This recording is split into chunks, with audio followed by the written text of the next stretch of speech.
Өзімнің басымнан өткен оқиғаны айтып берейін. Астана қаласы магазинде директор болып жұмыс жасадым 2023 жыл. Кассада бір қыз болатын, 2003 жылға есімі Аяулым деп айта салайын. Содан не керек, жұмысқа тұрғалы сіз деп жүретін.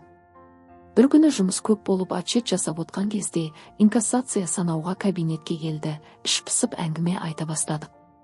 Ол бір кезде тамақты ерекше махаббатпен жасайтынын мақтана айта бастады.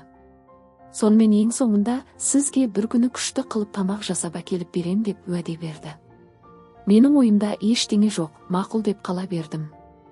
Содан бір күні сол кассир қыздан сообщение келіп тұр: сәлеметсіз бе, мен сізге тамақ жасадым, бірақ жұмысқа әкеліп беруге батылым жетпей тұр. Жұмыстағылар не ойлайды? Уақытыңыз болса үйге келіп жеп кетіңіз деп жазып жіберіпті. Ол сол күні демалыста еді, жақсы адрес жазып жібер дедім. Содан не керек, обед ішуге жаңағы кассир қыздың үйіне келдім. Өзі мені келет деп ойламаған сыйықты, ұялып қызарып кеткен. Содан тамақ дайындап қойған, әзілдесіп күліп отырдық. Өзі анасы екеуі ғана тұрады екен, анасы командировка мен басқа қалаға кетіп қалыпты. Ол содан әңгіме барысында жұмыста кассир қыздар бәрі бастары қосылса мен туралы неше түрлі ойларын айтып отырады екен. Өзі байқамай маған сіздің сөйлегеніңіз, әсіресе ұрысқаныңыз ұнайды деді. Көзіме қарауға батылы бармай, төмен қарап отыра берді. Өзі топик киіп алған, бұрыннан негізі жұмыста біраз балалардың ойы кетіп, ауыздарынан сілекей ағып қарайтын. Мен қарным тойып, ойым кете бастады. Сол күні ерекше күн ыстық болып, мен сәл ыстықтадым деп айтқаным сол еді. Душқа түсіп алыңыз деп орамал берді. Әрі қарай не болатынын түсінбей душқа кіріп кеттім.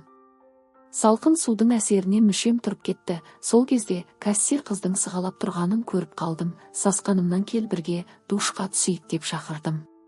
Ол да дайын тұр екен, бірден топигін шешіп кіріп келді. Содан не керек, кассир қызда салқын судың астында қолын кафельге тақап қойып, тоңқайтып құралымды тақасам асты су болып дайын тұр екен, бірден сүңгітіп жібердім да 40 минуттан аса итердім. Сөйтіп душтан шығып тағы бір тастадым. Үшінші рет өзі мені жатқызып қойып, менікін аузына алып 20 минут соң бітіргізді. Ол мәз, осы күнді қанша күттім деп. Сөйтсем кассир қызымыз 19 жасында, біраз нәрсе көрген екен. Мені көрсе қозып, постоянно повод іздеп мен отырған кабинетке келе берген екен. Содан не керек, 6 ай бойы кабинетте инкассация деп есікті жауып алып махаббатқа беріліп жүрдік. Ұзақ болса айып етпейсіңдер,